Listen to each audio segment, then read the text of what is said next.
말씀은 고린도후서 2장 14절에서 17절입니다. 신약성경 289페이지입니다. 고린도후서 2장 14절에서 17절 말씀입니다. 우리 찾으시고 한 절씩 교독하도록 하겠습니다. 고린도후서 2장 14절에서 17절 말씀입니다. 제가 한 절씩 교인들이 한 절 읽어드리겠습니다. 항상 우리를 그리스도 안에서 이기게 하시고 우리로 말미암아 각처에서 그리스도를 아는 냄새를 나타내시는 하나님께 감사하노라. 우리는 구원받는 자들에게나 망하는 자들에게나 하나님 앞에서 그리스도의 향기니 이 사람에게는 사망으로부터 사망에 이르는 냄새요 저 사람에게는 생명으로부터 생명에 이르는 냄새라. 누가 이 일을 감당하리요? 우리는 수많은 사람들처럼 하나님의 말씀을 혼잡하게 하지 아니하고 곧 순전함으로 하나님께 받은 것 같이 하나님 앞에서와 그리스도 안에서 말하노라. 오늘 시간 고린도후서 2장 14절에서 17절 말씀으로 그리스도의 향기라는 제목으로 함께 말씀을 나누고자 합니다. 2024년 새해가 밝았습니다. 하나님께서 우리에게 2024년을 살 수 있는 삶을 주셨습니다. 주님께서 우리에게 2024년을 주심을 감사드립니다. 또 이렇게 한 해의 첫 주일을 예배를 드리면서 시작할 수 있게 되어서 감사드립니다. 처음이 중요합니다. 처음을 어떻게 보내는가가 중요합니다. 제가 근래 만난 분들하고 새해 이렇게 인사도 나누고 덕담을 나누는데 많이 하시는 말씀이 어떤 영상을 보고 그렇게 하시는 것 같은데 한 해의 첫 30분을 어떻게 보내는가가 중요하다. 자정이 되어서 본인들이 올해 가장 소망하는 일을 30분 동안 했다는 분들이 과거보다 매우 많더라고요. 그래서 첫 30분 이제 2024년 1월 1일 0시에 그냥 다른 것 하지 않고 한 해 자기가 가장 하고 싶은 일을 하겠다. 그것이 이제 한 해를 결정하더라 라고 하는 믿음을 가지고 그렇게 30분을 보낸 분들이 올해 굉장히 많았던 것을 제가 기억을 하게 됩니다. 그런데 그렇게까지 하지 않더라도 무슨 일이든 처음이 중요합니다. 우리가 2024년 첫 주일에 하나님께 나와서 예배를 드리고 말씀에 귀를 기울이고 이 말씀을 듣는 것이 매우 중요합니다. 오늘 우리는 2024년 첫 주일에 하나님께서 우리에게 주시는 말씀에 귀를 기울이고 이 말씀을 소중하게 여기고 이 말씀대로 한 해를 살아갑시다. 첫 번째로는 오늘 본문 말씀에서 우리는 2024년을 감사의 삶을 사는 해로 맞이합시다. 오늘 본문 말씀은 하나님께 감사하는 것으로 이야기를 시작합니다. 우리 2장 14절 한번 같이 한 번만 더 읽어보도록 하겠습니다. 같이 읽겠습니다. 시작. 항상 우리를 그리스도 안에서 이기게 하시고 우리로 말미암아 각처에서 그리스도를 아는 냄새를 나타내시는 하나님께 감사하노라. 우리 성경 번역본에는 하나님께 감사하노라가 제일 뒤에 와 있는데 절에 원래 본문에는 하나님께 감사한다는 말이 가장 먼저 나와 있습니다. 제일 앞에 나와 있습니다. 그래서 원문을 보면 하나님께 감사라고 하는 말씀이 첫머리에 나와 있습니다. 이 감사는 모든 일의 첫 시작이고 기독교인의 생활의 핵심입니다. 이 바울 서신을 보면 거의 입버릇처럼 모든 편지에 감사의 표현이 나와 있습니다. 그래서 우리가 바울이 얼마나 감사의 사람인지를 알 수 있습니다. 이 바울은 거의 모든 편지를 감사로 시작합니다. 그래서 우리도 감사로 시작하는 것이 마땅합니다. 모든 일의 시작은 감사가 되어야 되는 것이죠. 사실 감사는 시작할 때뿐만 아니라 마칠 때까지 감사로 시작해서 감사로 마치는 것이 중요합니다. 하루 전체, 한 달 전체, 1년 전체, 그리고 우리의 생애 전체에 걸쳐서 감사가 이루어져야 될 것입니다. 아침에 눈을 떠서 감사로 하루를 시작하고 하루를 마무리하면서 감사로 하루를 마무리하는 그러한 감사의 삶을 우리가 2024년 살아가기를 바랍니다. 저도 이렇게 이제 어릴 때부터 교회를 다녔는데요. 중학생 때 저희가 받았던 훈련이 아침에 일어나면 일어난 자리에서 바로 무릎을 꿇고 감사 기도로 하루를 시작하고 하루의 일과를 마감할 때는 꼭 자기 전에 감사의 기도로 하루를 마감하라고 이렇게 이제 어릴 때부터 신앙 교육을 배웠습니다. 우리가 시작부터 감사하고 마무리를 감사로 마무리하는 그런 감사의 삶을 살아야 될 것입니다. 이 어거스테인이라고 하는 교부는 이 감사에 대해서 이렇게 말했습니다. 내가 별빛에 대해서 감사를 하게 되면 하나님은 나에게 달빛을 주시고 달빛을 감사하면 햇빛을 주신다고. 그래서 이제 감사할 것은 감사하게 되면 더 많아진다고 하는 것이죠. 이 바울의 감사 생활은 이렇게 바울의 편지 전체에 걸쳐서 두루 나타나게 되지만 또 바울의 생애를 보게 되면 그가 얼마나 감사의 삶을 살았는가를 알 수 있습니다. 그의 삶은 감사가 배어 있었습니다. 바울이 빌립보에서 선교할 때 바울은 억울하게 감옥에 갇힌 적이 있었습니다. 한 귀신 들린 여종이 있었는데 그 여종을 사로잡았던 귀신을 쫓아낸 것입니다, 바울이. 근데 이 귀신 들린 여종의 주인들은 그 여종을 이용해서 돈을 많이 벌었습니다. 그래서 더 이상 내가 이익을 얻지 못하게 됐구나. 저 바울이라고 하는 인간 때문에. 참으로 이렇게 돈밖에 모르는 사람이죠. 한 사람이 귀신에 걸려서 고생하고 됐다가 풀려난 것은 기뻐하지 못할 망정, 자신들의 돈을 벌 수 있는 이익이 끊어진 것을 분노하게 되어서 바울과 실라를 모함해서 감옥에 넣게 된 것입니다. 얼마나 억울했겠습니까? 선하고 올바른 일을 했는데, 생명을 구하는 일을 했는데, 칭찬을 못 받을 망정, 감옥에 갇히게 되다니요. 얼마나 억울한 일입니까? 그 마음에 얼마나 독하고 원망하는 마음이 생길 수 있는 그런 사건이겠습니까? 아마 억울함과 분노가 마음에 가득 차도 이상하지 않을 지경이었을 것입니다. 이 고대 감옥은 또 얼마나 힘든 곳이었겠습니까? 그런데 그날 밤 바울과 실라는 하나님께 감사하고 하나님을 찬송했습니다. 감사와 찬송은 함께 가는 것입니다. 그러자 감옥이 흔들리고 감옥 문이 열리는 역사가 일어났습니다. 멀린 캐로드스 목사가 감옥 생활에서 찬송 생활로라는 책을 썼습니다. 저도 청년 시절에 읽었던 책인데 이 책은 많은 사람에게 큰 영향을 주었습니다. 저도 그때 제 삶이 감옥같이 척박하게 느껴지고 너무나 힘들었는데 감사 찬송하는 삶을 살게 되었습니다. 지금도 이 책은 많은 사람에게 감사 찬송의 생활을 이끌고 있습니다. 하나님과 예수님을 믿고 살아가는 삶의 가장 중요한 부분은 바로 이 감사입니다. 이 지선아 사랑해라고 하는 책을 제가 읽고 많은 감동을 받게 되었는데요. 이분은 대학교를 졸업하기 바로 직전에, 졸업식 하기 바로 직전에 음주운전 차량이 이 오빠하고 같이 있는 차를 덮쳐가지고 결국에는 전신 화상을 입게 되었습니다. 그래서 용모도 완전히 훼손되고 손가락도 거의 다 잘라냈습니다. 그렇게 해서 이제 살아가게 되는데 이분이 이런 이야기를 하게 됩니다.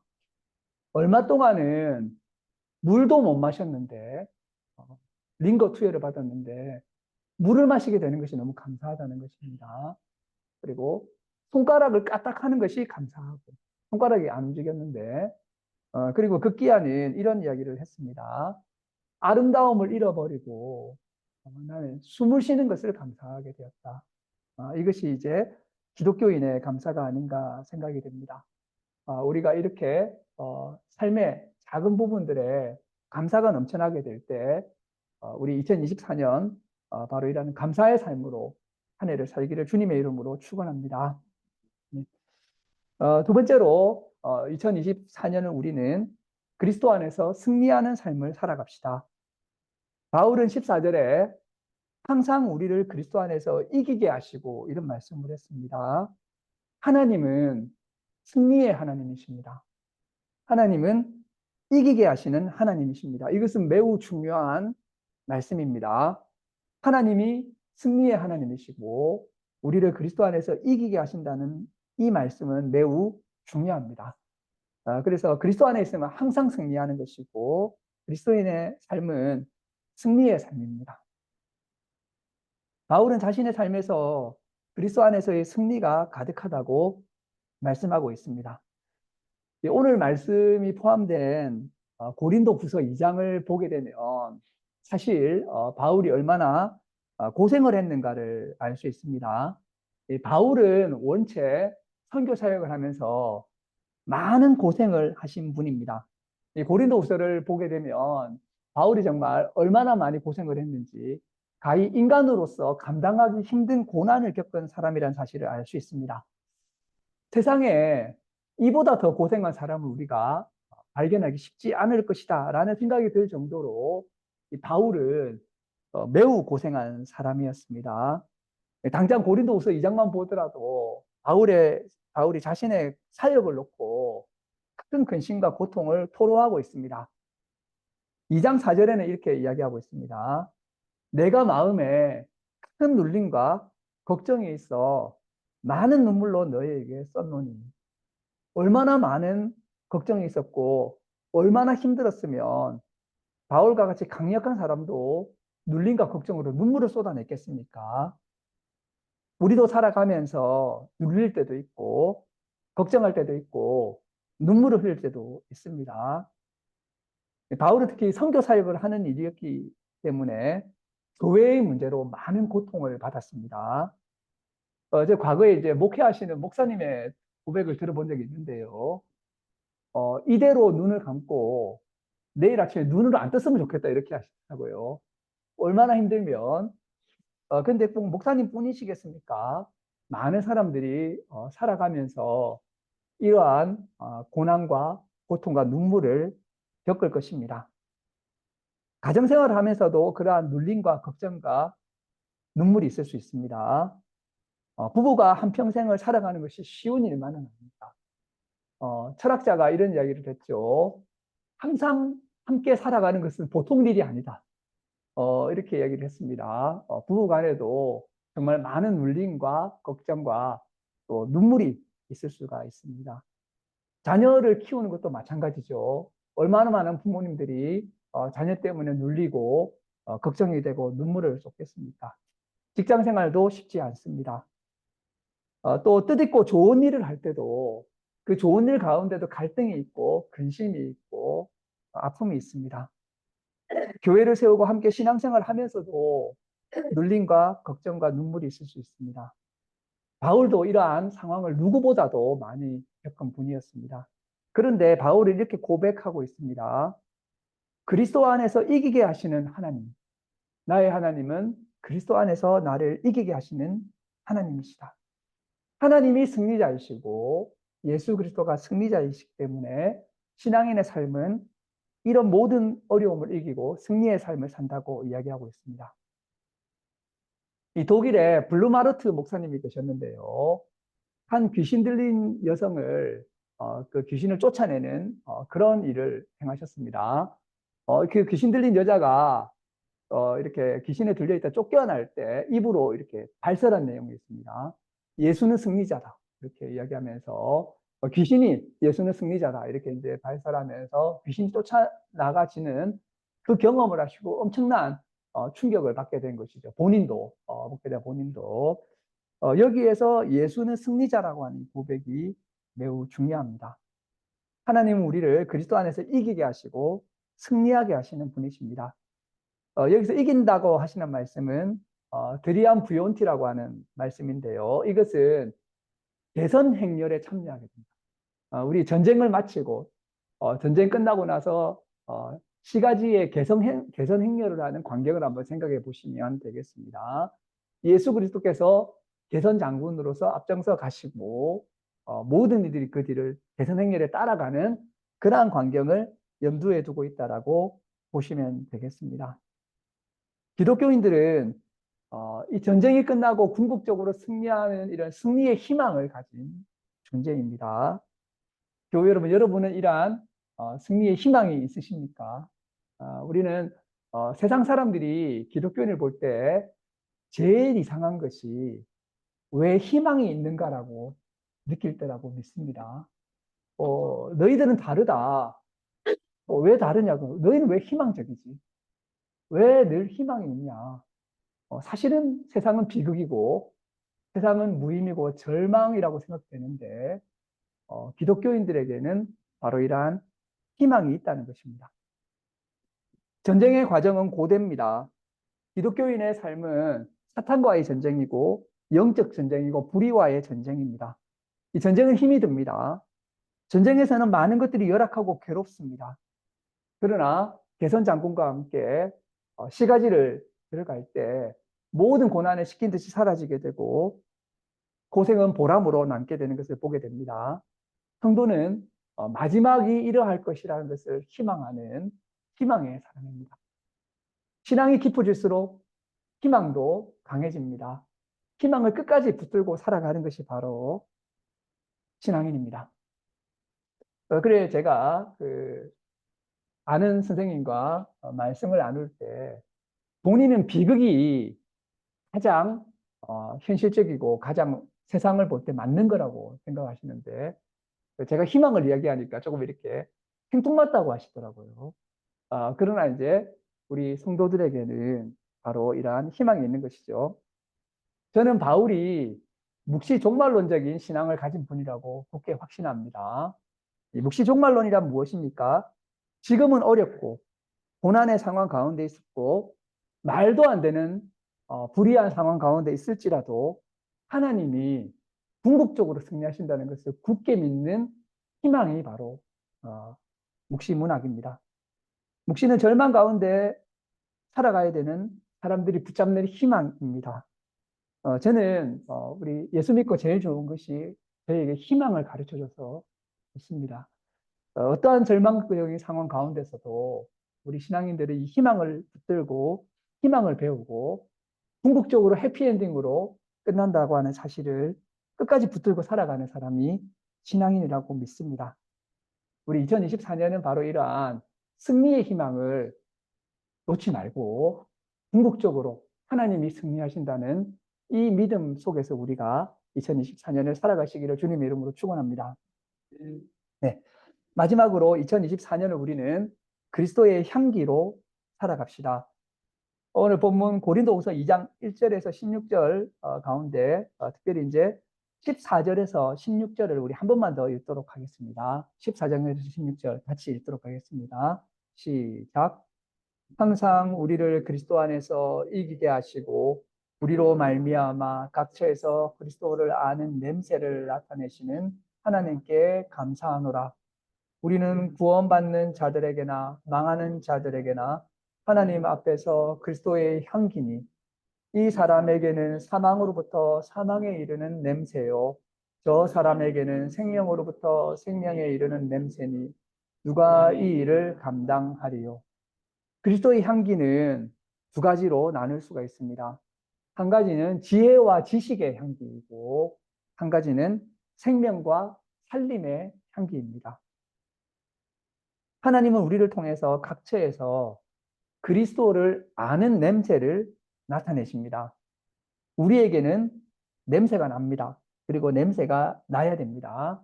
어떤 냄새가 나느냐? 바로 그리스도를 아는 냄새입니다. 우리 후각이라고 하는 것은 시각처럼 볼 수 있는 것은 아니지만 때때로 매우 강력하죠. 우리 개들의 후각이 매우 뛰어나지 않습니까? 그래서 시각으로 도달할 수 없는 것까지 보게 되고 우리가 시각으로는 잘 포착하지 못하는 것을 우리가 후각으로 보게 되는 것을 볼 수 있습니다. 음식을 먹는 사람은 음식 냄새가 나고 담배를 피는 사람은 담배 냄새가 나게 되는 것이죠. 집에서 라면을 끓여 먹으면 라면 냄새가 나게 됩니다. 근데 여기서 이제 말씀하시는 냄새는 바로 뭐냐? 그리스도를 아는 냄새입니다. 저도 저 자신에게 물어봤습니다. 사람들이 저를 만나면 저 사람은 그리스도를 아는 냄새가 나타난다고 말할까? 그래서 이제 지난번에 시인들의 모임에 간 적이 있는데 제가 왠지 좀 종교인일 것 같다고 하더라고요. 그러면 그래도 조금 냄새가 났구나. 아마 우리 미드교회와 예수교회 교우님들도 사람들이 만나게 보면 좀 약간 뭐 혹시 종교생활 하십니까? 신앙생활 하십니까? 이렇게 물어보리라고 생각이 됩니다. 그리스도를 알기 때문에 그리스도 아는 사람이 보여주는 어, 남다른 어떤 냄새가 있다고 하는 것입니다. 특별히 먼저 우리가 살펴볼 것은 그리스도를 아는 지혜와 지식의 냄새입니다. 이것을 그노시스라고 하는데요. 바로 그리스도를 아는 사람은 그리스도를 알기 때문에 그 아는 냄새를 숨길 수가 없다는 것입니다. 그리스도를 먹으면 그리스도의 냄새가 나고 성경을 먹으면 성경의 냄새가 나게 되는 것입니다. 우리에게 그리스도를 아는 냄새가 나기 위해서는 그리스도에게 푹 잠겨야 됩니다. 그렇게 되기 위해서는 성경 말씀에 푹 빠져 있어야 되는 것이죠. 담배 냄새 이야기를 하게 되니까 생각나는 사연이 있는데요. 군대에 가서 신병 교육대회를 갔는데 이제 많은 훈련병들이 훈련을 하고 50분 하고 10분간 쉴 때 뭐랍니까? 담배를 피우게 되더라고요, 사람들이. 근데 제가 아는 한 신병은 이 포켓에다가 성경을 넣어서 어떤 사람에게는 여기에 담배가 들어가 있고 어떤 사람에게 성경이 들어가 있는 거죠. 신약 성경과 시편 조그만 거, 기도원 협에서 나온 거. 여기서 쉬는 시간이 되면 어떤 사람은 담배를 피우고 어떤 사람은 이제 성경을 그래서 읽고 있는 거 10분간. 그 10분간 쉬면서 그래서 그 사람이 신병 훈련 기간 중에 그 성경을 한번 다 읽었다고 하더라고요. 4주간, 6주간 이렇게 될 때, 이렇게 성경에 젖어 있게 되면, 그 사람에게는 바로 성경을 아는 냄새가 나고 그리스도를 아는 냄새가 난다는 것입니다. 이 그리스도를 아는 냄새를 가진 그리스도인들은, 생각도 다르고, 말도 다르고, 태도도 다르고, 행동도 다릅니다. 우리 올해, 우리가, 그리스도에게 푹 빠져 있고 성경에 푹 빠져 있으면서 한 해를 보내는 그러한 교회가 되기를 바랍니다. 네. 그리스도의 향기는 생명과 살림의 향기이기도 합니다. 바울은 우리가 그리스도의 향기라고도 말합니다. 앞에서는 그리스도를 아는 냄새를 말한 거고요. 한 단계 더 나아가서 그리스도 자신의 향기가 우리에게도 난다는 것입니다. 이것은 우리가 그리스도 안에 있을 때 그리스도가 분리되지 않음으로 말미암아서 우리 생명 가운데 그리스도의 생명이 있고 그래서 그 향기가 나는 것입니다. 그래서 예수 그리스도와 동일한 향기가 나는 것이죠. 바로 생명의 향기입니다. 교회에는 그러한 향기가 나야 되는 것이죠. 또한 그리스도의 향기는 바로 살림의 향기입니다.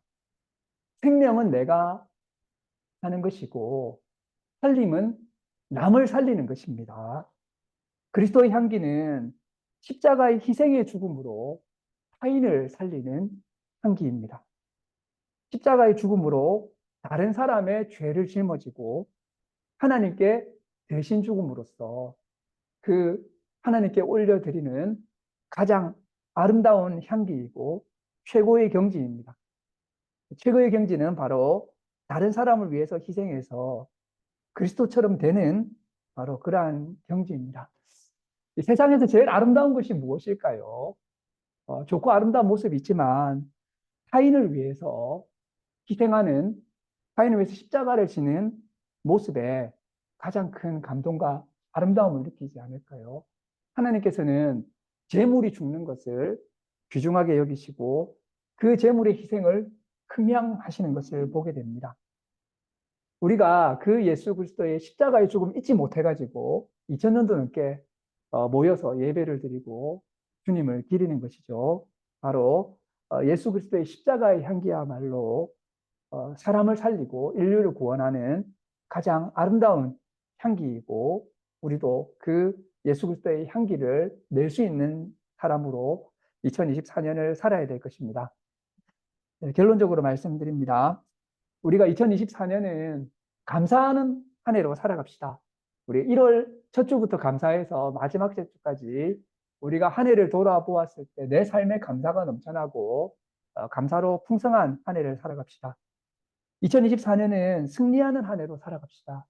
삶의 고난과 눌림과 걱정과 눈물도 있겠지만 그리스도 안에서 궁극적인 승리의 희망을 가지고 결단코 희망을 놓지 않고 희망으로 살아갑시다. 2024년은 그리스도의 향기가 되어서 그리스도와 성경에 푹 젖어서 살아가고 또 그리스도의 생명과 살림의 삶을 살아가게 되는 예수교회와 위드의 교회가 되시기를 주님의 이름으로 축원합니다. 네, 기도하시겠습니다. 하나님 감사합니다. 우리에게 2024년을 허락해 주시고 또 생명을 가지고 호흡하면서 하루하루를 살아가게 하시니 참으로 감사를 드립니다. 2024년 시작하는 첫 주에 저희가 모였습니다. 바울이 주님 안에서 고백했던 것처럼 우리 삶의 감사와 희망과 그리고 향기가 넘쳐나는 그러한 2024년이 될 수 있도록 주님께서 함께하여 주시고 역사하여 주시옵소서. 올 한 해를 주님께 맡겨드립니다. 이 모든 말씀 감사드리며 예수님의 이름으로 기도드립니다. 아멘. 네, 오늘은 우리 광고를 하고 나서 광고를 하고 나서 발표를 하도록 하겠습니다. 네네네.